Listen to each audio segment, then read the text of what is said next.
Yeah, fam. We about to come on right now. Keep it 1 million short. Had a little hiatus last week. It's all good. About to do this. Located near the beautiful Lake Sacagawea in Newtown, North Dakota, owned and operated by the Mandan Hidatsa and the Ripara Nation. Justin Boot Company, handcrafted cowboy boots since 1879. South Point Hotel Casino and Spa, home of the Indian National Finals Rodeo in Las Vegas. And by Wrangler, long live Cowboys. Native Voice One, the Native American radio service.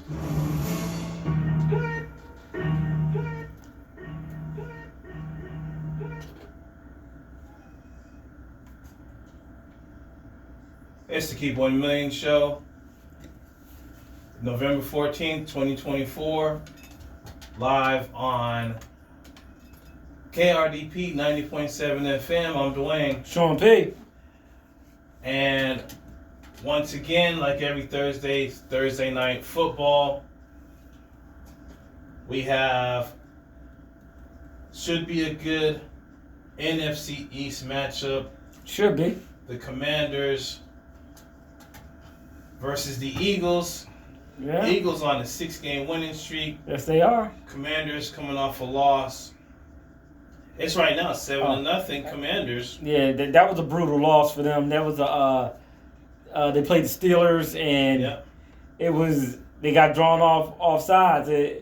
I was watching it with my son and I told my son, all they gotta do is not come across the line. The Commanders just don't have to come across the line. And next thing you know, he came across the line at offsides, and they got the first down, and that was game. Yeah, Jaden Daniels has finally, let's say, come back to earth, as we say. He's still good. What I'm saying is, he's played so spectacular that he's kind of cooled off a bit. Well, the defensive coordinators have film on him now. Oh yeah. Yeah, so they can game prep for him. That's okay. He doesn't like to do this. He doesn't like to do this. He likes to go. They just game prep for you, and then it's it's a game of chess, not checkers. Exactly. It was 17 for 34, 202 yards, no touchdowns, no interceptions. Austin Eckler, 13 carries, 44 yards, and 2 touchdowns in that game, and that was 28-27, Steelers over the Commanders. Yeah. On the flip side, the Eagles beat the Cowboys 34-6, and they look like a team could be headed back to the Super Bowl. Jalen Hurts, 14 for 20, 202 yards, 2 touchdowns, and interception. Saquon Barkley, 14 carries, 66 yards. This is possibly his worst game of the season. We've seen him with spectacular plays throughout the season. And like I said, right now, it's 7-0 Commanders. With the Eagles, how do you think the Eagles should go about with this game against the Commanders? They just have their defense. Eagles defense has to contain Washington. Washington's offense is pretty good. It's a pretty good offense. Austin Eckler, he's in the starting role because I believe that the other running back is injured right now or hurt or just hurt. We have Robinson Jr., who just scored. He scored a touchdown. Oh, I'm sorry. Austin Eckler is playing. He has just 1 carry. Okay. And Jalen Daniels has 2 carries as well. I thought, it must have been. Oh man, I got it all jumbled up. I know Austin Eckler was He started last week. It must have just been that one game. Yeah, because they split carries whenever Robinson Jr. is there. It's not going to be an easy game. Where they playing? Are they playing in Philly or Washington? They're playing in Philly. Okay. Not going to be an easy game. I knew this was going to be a tough game for the Eagles. And if they lose, I wouldn't be mad if they lose because NFC East usually play each other tough. But the Eagles' defense always worries me. They don't have when they won the Super Bowl against the Patriots, they had a pretty good defense, a top 15 defense. And right now, this defense is kind of so we'll see. We'll see. Yeah, and the Eagles' offense, I think Nick Sirianni has finally kind of, let the offensive coordinator do his thing, and it's came to fruition that they could be a top offense with Saquon Barkley, their top rusher.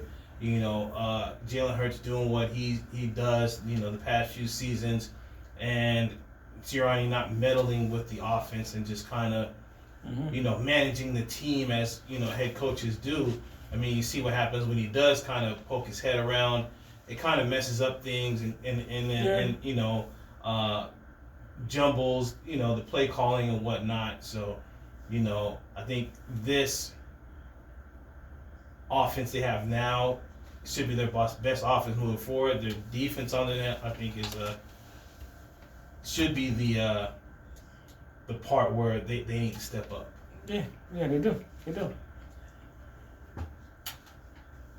So, last week, you had the Ravens, Thursday Night Football, beat the Bengals 35-34. Yeah, yes. Panthers beat the Giants 20-17 in Germany, and I'm surprised that any of the coaches came back from Germany, from the Giants. Chiefs beat the Broncos 16-14 in a wild blocked field goal to win the game. My question, what everyone's saying, I'm going to ask you, do you think the refs are kind of giving the Chiefs a little bit of an edge? Well, in that game, once again, my son and I we were watching that game, and the refs didn't block the field goal. So exactly. So I will say this: that Denver did everything right. Bo Nix played a good game. He played a good game. If you notice, they did like a little quarterback sneak to Bo Nix took the ball and he snuck it to the right to get it on that hash where the kicker wanted it. Right. They set everything up. They ran the clock down. Did everything right. Got the ball and it just got blocked. Yeah, I was like, oh my God. I said to my son, oh my God, they blocked it. They blocked it. I mean, it was right there. Denver played a really good game, and it just was that. I hate to say it because I'm not a Chiefs fan. I'm of course they beat the Eagles in the Super Bowl a few years back. And I've never been a Chiefs fan like that. I like some of the players that they had, like Derek Thomas, and they had a few other players that I liked back in the day. Tony Gonzalez and stuff like that. But I'm just like, this is what championship teams do. They find a way to win, and they're finding ways to win. It sucked for Denver. It really did. It really did suck for Denver. I think they're finding ways to get Taylor Swift more airtime. Yeah. But the thing is, with the Chiefs and their injuries on offense, their players are coming back. Pacheco is coming back. I didn't expect that. I thought he was done for the season. And I think Rice is coming back as well. So it seems only going to get better. Yeah. So the thing is, it's like, okay, you had these chances to beat them. You didn't beat them. Can they go undefeated 18-0? I don't think so, but it's a possibility. It's a major possibility. We're going to talk about, Week 11 games next, but just going off for Week 10, and Vikings beat the Jaguars 12-7. Saints beat the Falcons 20-17. Niners beat the Bucks 23-20. Bills beat the Colts 30-20. Patriots beat the Bears 19-3. Bears did fire their offense coordinator. They have a new offense coordinator coming against the Packers coming up Week 11. Chargers beat the Titans 27-17. Eagles beat the Cowboys 34-6. Cardinals beat the Jets 31-6. Lions beat the Texans 26-23, and the Dolphins beat the Rams Monday Night Football 23-15. Now that Cardinals-Jets game 31-6. The Jets, they look old. They look like they don't know what they're doing. I'm not sure. We already know that the Robert Saleh firing was a sham, and with Aaron Rodgers having 22 or 35 for 151 yards, it looks like Aaron Rodgers is the 40-year-old Aaron Rodgers, not the Aaron Rodgers of those NFC championship teams in Green Bay. I mean, to make the Cardinals look like a juggernaut is crazy to me. Yeah. And now the Cardinals are the NFC West lead at 6-4. They're at the top of the NFC West. I mean, with the Jets at 3-7, I mean, is it time for them to look for another quarterback? You said Aaron Rodgers at 40, but you forgot at 40 coming off an Achilles injury. Yeah, exactly. So now I know Kirk Cousins came off of one as well, but for whatever reason, Kirk Cousins just having a better season. And he's having a way better season, not just a better season. Yeah. So this is tough because I really thought the Jets were going to make some noise this year. I thought, okay, Aaron Rodgers coming back. They got Breece Hall. They have they had Wilson. Sauce Gardner got good defense, right, and everything. And they just traded for Devontae Adams, right. And it looks like they're the Raiders East. If you look at the team on paper, you'd be like, oh, this is a good team. But it just not coming together, and the coach they fired was the scapegoat. Exactly. He was the scapegoat, and you're starting to see it wasn't the coach. It wasn't him. No. He's sitting back, still getting his paychecks, and like. Right. Exactly. And I'm not sure what the general manager needs to do, or the owner, but someone's got to go. Someone has to go, and I'm not a Jets fan, I'm a Giants fan, but looking at what they did in the past couple seasons to have a roster that's supposed to compete to beat the Bills. They were trying to compete to get deep into the playoffs, and they're nowhere near that. They need to blow that team up, just like the Giants do. Tank and try to get a rookie quarterback. Offensive line, they need something. They need coaching. Somewhere Zach Wilson is just laughing right now. Yeah, keyword somewhere, because I don't know where he is. Yeah, I don't know where he is either. At all. But he's laughing somewhere. He's well, laughing. not just that, Sam Darnold's laughing too. Over there with the Vikings. They let him go. Remember, they didn't give him a chance at all. The media crushed him. Then they let him go. Sam Darnold was with the Jets. I thought he was with the Panthers for some reason. He was with the Jets. He bounced around. Was back up in San Fran. I knew that. Yeah. And that's when they brought in. They had remember they had Sam Darnold first. He left, and they brought in Wilson from BYU. He is supposed to replace Darnold. That didn't work out.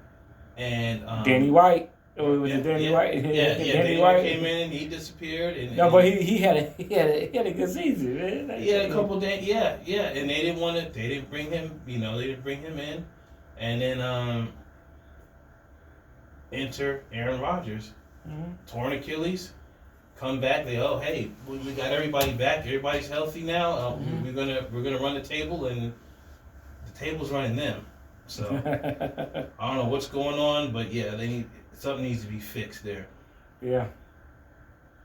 We're gonna come right back and talk Week 10 of the NFL, and we're gonna get into also college football playoffs, scenarios. Everything's looking looking pretty good, but it can go left, and the team that can make it go left is the Colorado Buffaloes. Yes, sir. Keep it locked right here. It's Keep 1 Million Show. All right, we're back. Keep 1 Million Show. I'm Dwayne. Sean P. On 90.7 FM KRDP. Yes, sir. Week 10 of the NFL, week 11 right now is Commanders 7-0 in the second quarter, Thursday Night Football. But we have some really, really good games this Sunday. First game, Ravens-Steelers. Ooh, that's going to be a good one. In Pittsburgh, 7-2. Ravens 7-3. It don't matter where it's at. Right. That game. Baltimore is a 3-point favorite. Who you got on that one? Ooh. I am going to take Pittsburgh at home. Really? Yeah, I'm going to take Pittsburgh at home. You riding with Wilson? Yeah, I'm going to do that. I'm going to have to go to the Ravens. Pittsburgh at home. I'm going to have to go with the Ravens. I think Derrick Henry's going to just run over him. Yeah, it's going to be Derrick Henry, Lamar Jackson's show there. Next game. Gotta talk about this game. Bears-Packers, big rivalry game. Bears at home, they're 4-5. Packers 6-3.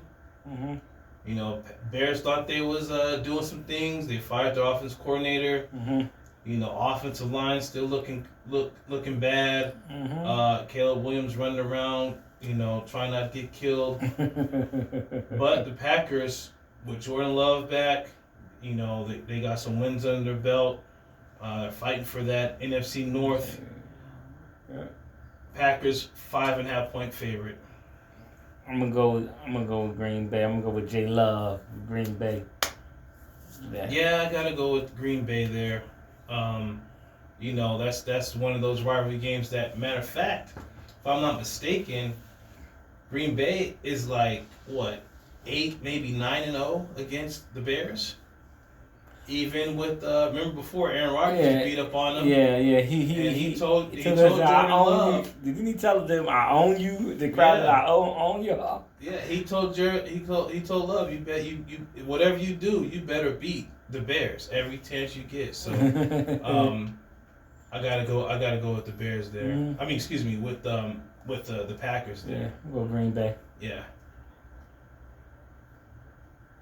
Remember them old games when it was Green Bay and Tampa Bay, Warren Sapp and Brett Favre? Remember that back in the day? They used to talk to each other all the time. Yeah. Oh yeah. He gave him the Brett Favre gave him that sack record. No, that was Michael Strahan. Strahan. Sapp talked trash about it. Right. He said that, and I thought Favre laid down as well. Did. He laid down, man. I was like, come on, man. Yeah, he did.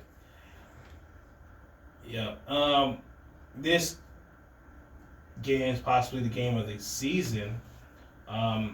Bills at home, 8-2 versus the Chiefs, 9-0.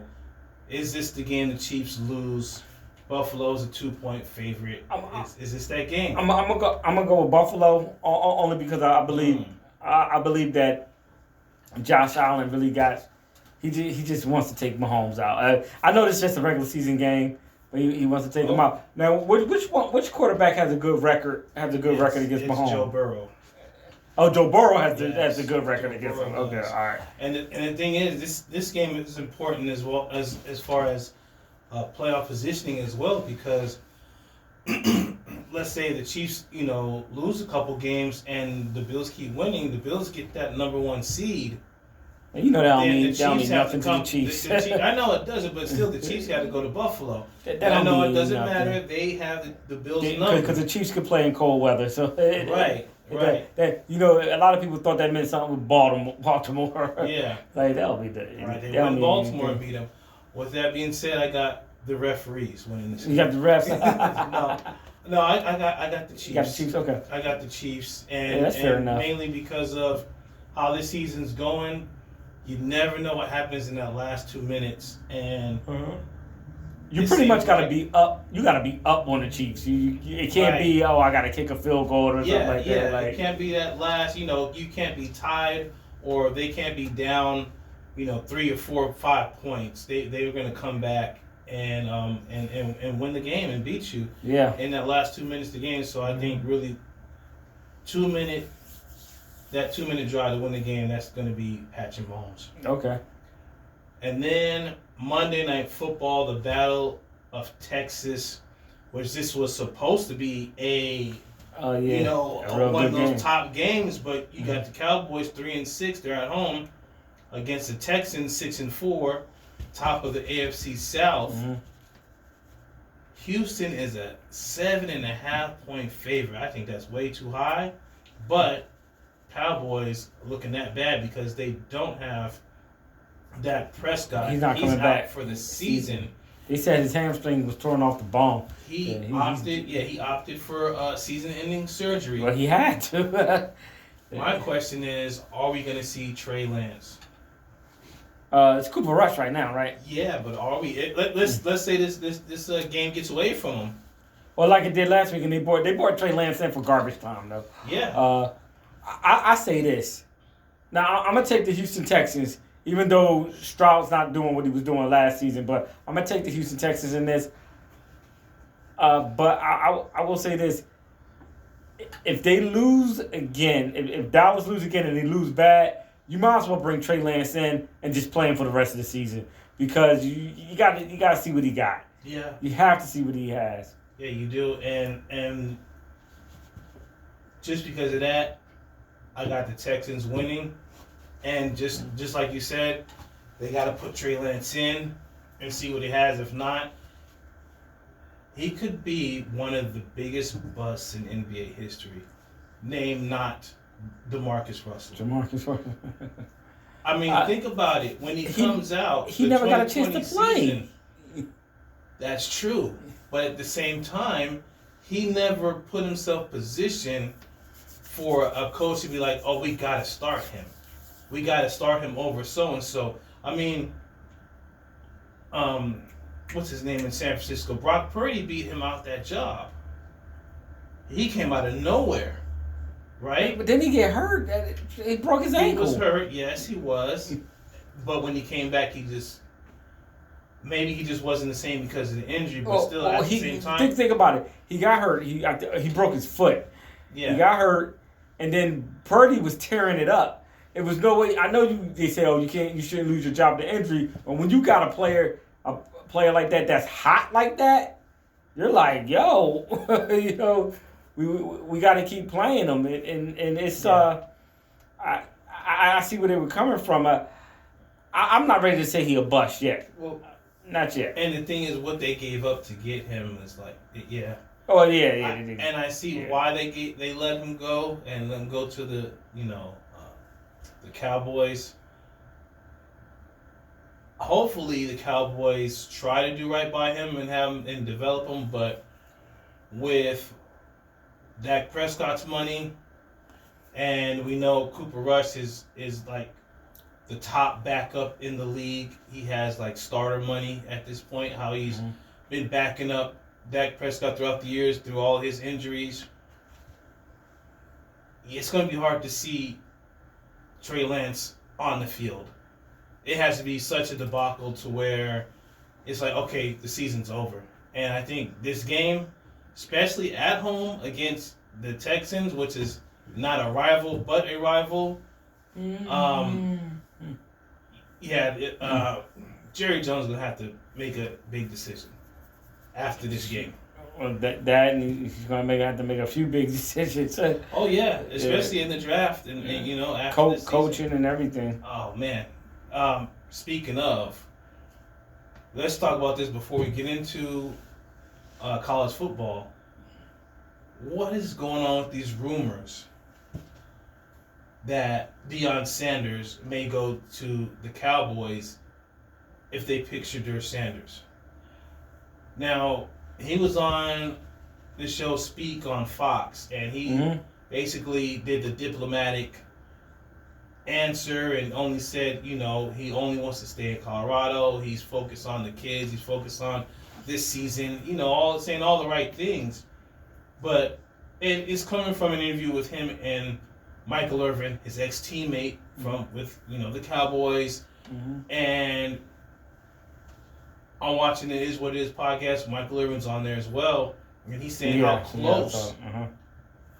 close Deion is with Jerry Jones. Yeah, real close. And they're like two peas in a pod. Is these rumors accurate? Are they true, or this just media talking? I believe the rumors. I mean, he was a Cowboy. I remember. I more so remember Deion as an Atlanta Falcon. I remember that, but he didn't win with the Falcons. He won with San Francisco. He was only at San Francisco for a season, and then he went to Dallas for I want to say like 3 seasons, something like that. And he won the Super Bowl there as well. Yep. So, I like to say I believe I'm gonna go on a percentage. I believe there is a 40% chance that this is true. 40%. Very high. 40%. Because I know all the talk, I'm here for the kids and all this and that. But, I mean, Mike McCarthy's a dead man walking. He's probably pretty much gone at the end of the season. And Deion's right there. I mean, you mean to tell me he wouldn't jump at the chance to coach the Cowboys? And then if they do the shady thing as tank to get the number 1 pick? Right. Because this ain't like the NBA, the lottery. Yeah. This is guaranteed the worst team gets the number 1 pick. Like, taking Shador. Yeah, and the thing is... And remember, Dak still got that contract, so Dak would still be the quarterback. Shador would just be behind him learning. That's true. So that'll be a good situation for Shador to learn behind Dak. And Dak's a good guy. He's not going to shade him. So, I mean, 40% chance. My thing is, I give it a 10% chance. Okay. I got a couple of reasons why. First reason, let's go to the Cowboys side, is the fact that Jerry Jones is not relinquishing any power. That is true. It doesn't matter who it is. If it's his best friend, his true. son, anybody. He's not relinquishing any power. Remember, Bill Parcells. The problem he had with Bill Parcells. What Bill Parcells say? How am I going to cook the food if I can't shop for the groceries? Right? Mm-hmm. They could have been great with Bill Parcells. He left because of that problem. Then you see Jimmy Johnson with Jimmy Johnson, but with Garrett and with McCarthy, those are 2 yes men. Remember, Garrett was Mr. 8-8. No matter what, win or loss, going to have that stupid grin on his face because he knows his job was secure no matter what. Because he's so tight with Jerry Jones. Remember, that was his ex-quarterback, the backup quarterback of Troy Aikman. Yeah. So, yeah, there's all these, connections to Jerry Jones, but the bottom line is he's never relinquishing power. You're going to have to, what they say, pry it off his cold, dead hands. And another thing is, let's go down the route of the Colorado Buffaloes. They legitimately have a chance to win the Big 12. They legitimately have a chance to go to the college football playoff, and anything can happen in the playoffs. Just you see in the NFL, now it's going to be your first time seeing this in college football. And I think, depending on how far they go, Deion's going to have that taste in his mouth like, I was this close to a championship. I was this, you know what I mean? If they lose, I don't think they can get all the way to the national title. But let's say they get really, really close and they have a chance and something happens, last second play or whatever. And he's like, well, I was this close. I need another shot. I think he's going to stay maybe 1, maybe 2 more seasons. I don't think it's going to be immediate like everybody thinks. I said 40%. I mean, still 60%. He'll stay. Yeah. He'll stay. And you're right. I mean, they are 7-2 right now. I had them winning 9 games for the season, but they could quite possibly be 10-2 and go to the Big 12, play BYU. And if they win the Big 12, they get to the college football championship. I mean, college football playoffs. And if they mess around and win the first round game, which is possible, exactly. That's a big deal.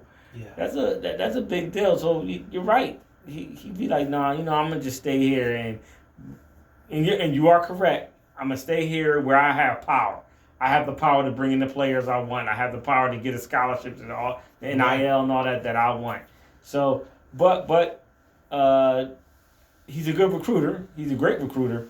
So, Travis Hunter and Shador's not gonna be there next year. So, and the thing is, they're flipping players, which means their players are, decommitting from a school and committing to Colorado. It's happening all over the country where players are flipping, teams are flipping players, basically because of the NIL money, and these players can get more money at different schools. So, right now is the recruiting season, and signing day is next month. So I think that's going to be a huge day as well for Colorado. Signing day, what players, I think they do have a quarterback behind Shador that's going to come in after this, next season.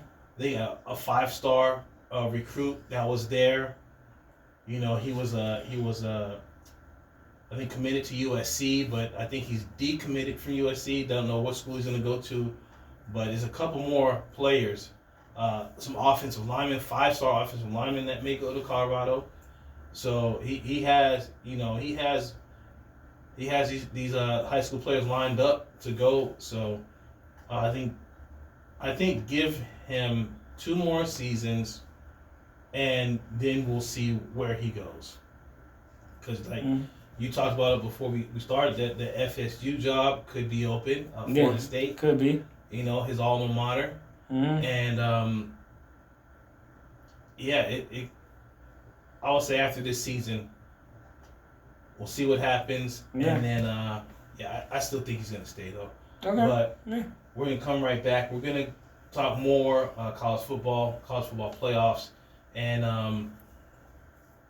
some boxing. And boxing with Mike Tyson versus Jake Paul. We just saw Tyson slap Jake Paul in the weigh-in, and Jake Paul runs his mouth looking like Macho Man Randy Savage. So that's the type of fight you're gonna get. Yeah.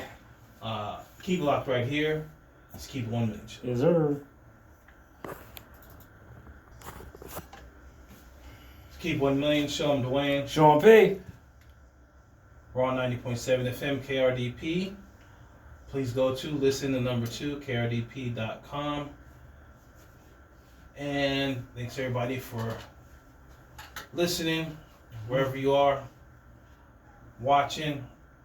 We're live on Instagram. Yes, sir. And college football now has the college football playoff 12-team extended playoffs. So the top 12 teams in the rankings are playoff eligible. Number 1, Oregon, all right, 10-0. Number 2, Ohio State, 8-1. Number 3, Texas, 8-1. Number 4, Penn State, 8-1. Number 5, Indiana, they're 10-0. Number 6, BYU, they're 9-0. Number 7, Tennessee, 8-1. Number 8, Notre Dame, 8-1. Number 9, Miami, 9-1. Number 10, Alabama, 7-2. Number 11, Ole Miss, 8-2. And at 12, Georgia, 7-2. Now you said the top 12 teams get into the college football playoffs. Yes. Now, what about the conference champions? That's before the playoffs. So the conference championships. The thing is, well, it depends on the committee and everything, but it looks like with these 12 teams, 4 teams from the SEC are probably going to go. 3 to 4 teams from the Big Ten are probably going to go. maybe one team from the ACC, one team which would be the champions of that, and then one team from the Big 12, and then possibly a like a non-conference team. So you have Notre Dame, who's independent, and the thing is, the top 4 teams get a bye. Okay. So the top 4 teams, which will be the conference champions, they're gonna have them at the So let's say Oregon wins their conference champions, they'll be still number 1 if they go undefeated, beat Ohio State or whoever they play against in the probably Ohio State in the conference championship. Number 2 would be possibly, let's say, Texas. If Texas runs the table in the SEC and wins. Number 3 would be the ACC champion, which would be Miami. And then number 4 would be the Big 12 champion, which would be either, BYU or Colorado. And then after that, you have your the rest of those are picked by the committee. So those 8 teams are picked by the committee. So. Okay. But the Big 12 and it's looking kind of, interesting because Colorado does have a shot at the Big 12, If they run the table, they can get to the Big 12 title game. They play Utah, which they're an 11-point favorite. They're at home. They should win that.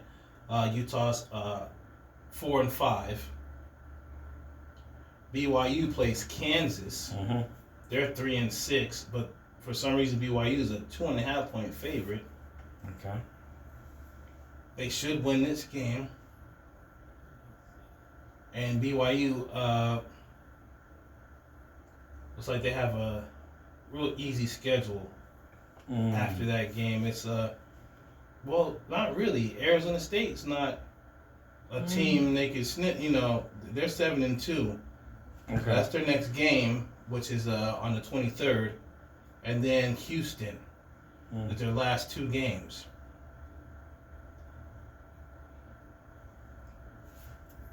And right now they're basically in. Okay. The Big 12 championship game at 10 wins, one of the top teams in the nation. Mm-hmm. Colorado, on the other hand, they got Utah, then Kansas, and then Oklahoma State. Okay. Which is Kansas is 3-6, most likely going to be 3-7, and then Oklahoma State's 3-7. So they should. The hardest game they got is Utah. They should run the table. Yeah, they should go 10-2. 10-2. Okay. And then 10-2, and then 11-1 BYU. If anything else happens with the SEC or the Big 10, they possibly both can get in because BYU has been undefeated the whole season. They've been leading the Big 12, and their only loss being Colorado in their conference championship. The committee could, give them an edge. The only other team on the outside looking in right now is Boise State. Boise State has that the one running back. Yeah. That is a Heisman Trophy, candidate, and they look like they're gonna, run away with the Mountain West. So that's the only thing. That's a Mountain West champion, which is, the group of 5, not the Power 5 or Power 4 or whatever. So it's a little tricky there because you got a Group of 5 champion. Let's say BYU loses, they got one loss. Who do you put in, BYU or Boise State? Oh, BYU. You think BYU goes over Boise State? Yeah. Okay. Yeah. That could be the case, but they got a Heisman Trophy candidate. They do travel well. BYU not so much. I may have to put in Boise State over BYU in that situation. So you would have, I'll say, Boise State, Notre Dame. Those are your two teams coming outside of the Power 4. It's so weird to say that and not Power 5 anymore. So you're saying if BYU lost the Big 12 championship, yeah, lost to Colorado, and then Boise State wins their conference. Oh, you know what? I made a mistake. I misheard you. No. Yeah, Boise State, because Boise won their conference championship. Sorry, I misheard that. All right. Yeah. That would make sense if Boise did it. I mean, it's a lot of factors in that because if BYU would be out because Colorado would be Big 12 champ. They would go in, and yeah. The thing I'm kind of looking at that's going to be tricky is the SEC because with the SEC, they want to put 4 teams in from the SEC. They got 9 teams that are ranked in the SEC. The top 4 right now is Tennessee, Texas A&M, Texas, and Georgia. Mm-hmm. Which they have Texas A&M out of the top 12. They're 15th. But in the conference, they're second, right behind Tennessee. Mm-hmm. So it's going to be kind of tricky if, let's say, they both, win out, which they can. Well, no, they can't because they play each other. Texas A&M plays Texas, their final game, which is, a big rivalry game that's going to be at... Where are they playing at? It doesn't say, but it most likely could be at Jerry's World. Oh, okay. Neutral site. Yeah, the thing is,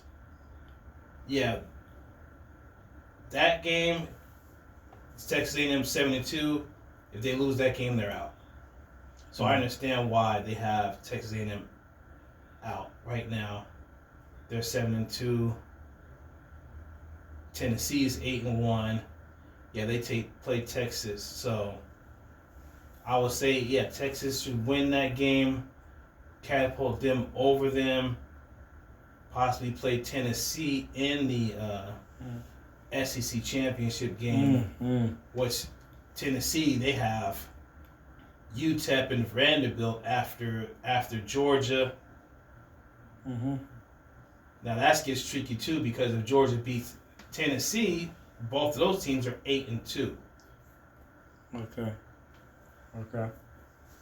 So it gets and then it's a little dicey. Well, it kind of doesn't because you have Texas going against Arkansas, then Kentucky, then Texas A&M. If they went out, they're at top of the. No, you're right. They're at top of the SEC, so it could end up Texas versus Georgia in the SEC championship game. Okay. Yeah, that. Matter of fact, you know what? All these scenarios and stuff, I just went way over. Mm-hmm. It's gonna be fun in college football. Oh, it's gonna be a lot of fun. And next week I'm gonna break it down even more because that was just the SEC and the Big 12. You still have the Big 10. You still have the ACC as well, and see how it plays out and who gets in, how are they seeded and whatnot. But the last topic we have is Tyson versus Jake Paul, which is November 15th on Netflix. And just saw the weigh-in. Mike Tyson slaps Jake Paul. Yeah. And then Jake Paul,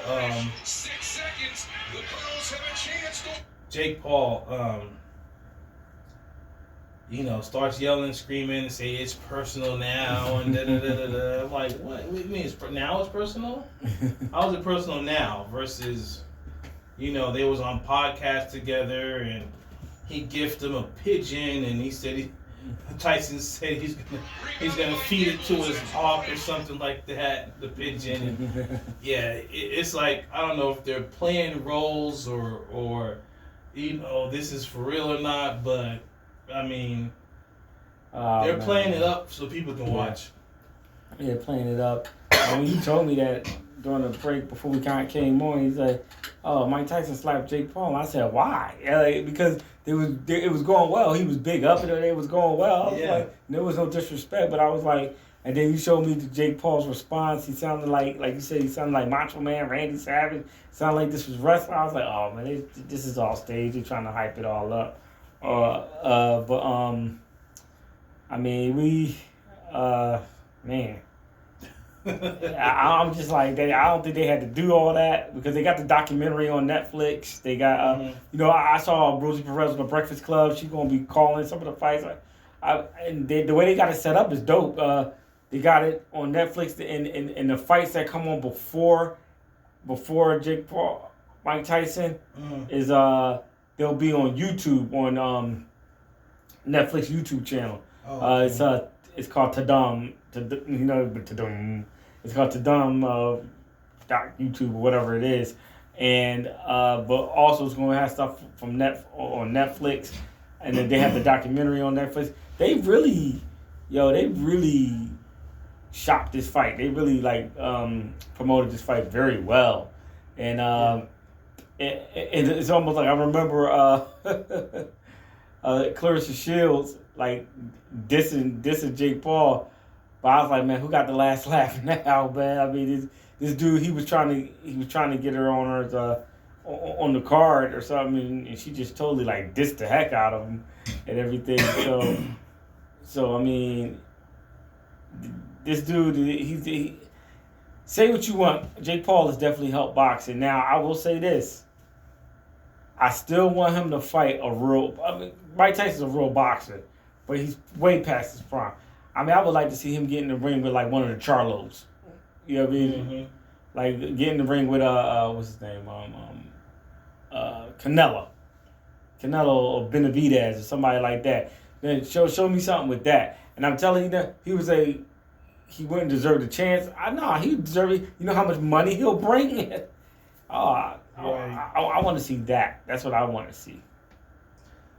Well, the thing is, I seen him call out Canelo. Yeah. But I don't think Canelo would do it at all. I know money talks, but it's like, come on. Why would you risk your legacy with a fight like this? A Carney fight? Yeah. Yeah, this is a very strange fight. But this is Jake Paul's wheelhouse, which is, all this hoopla and the YouTube, streaming days are what's going on, what's leading this.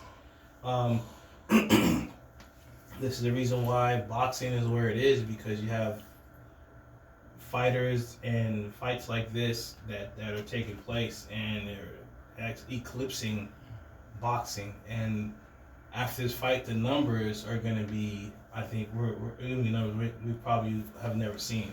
I mean, these numbers are going to be astronomical. So I'm obviously picking Tyson. I'm gonna pick Tyson. Yeah, I'm gonna pick Tyson because it's 8 2-minute rounds. So I don't think Tyson's gonna get too winded. Tyson looked really good. Tyson stood that whole peekaboo style. You gotta watch for the uppercut. I mean, yeah. And I don't think Jake Paul has ever been hit like really hit, exactly. Really hit. The last thing to go is the power. Mm-hmm. So, see how he feel when he catch that uppercut to the chin, a clean uppercut. Yeah. to the chin. Yeah, it's gonna be lights out. Yeah. And with that being said, I'm Dwayne. Sean P. We're gonna come right back with more Keep 1 Million show. Yes, sir.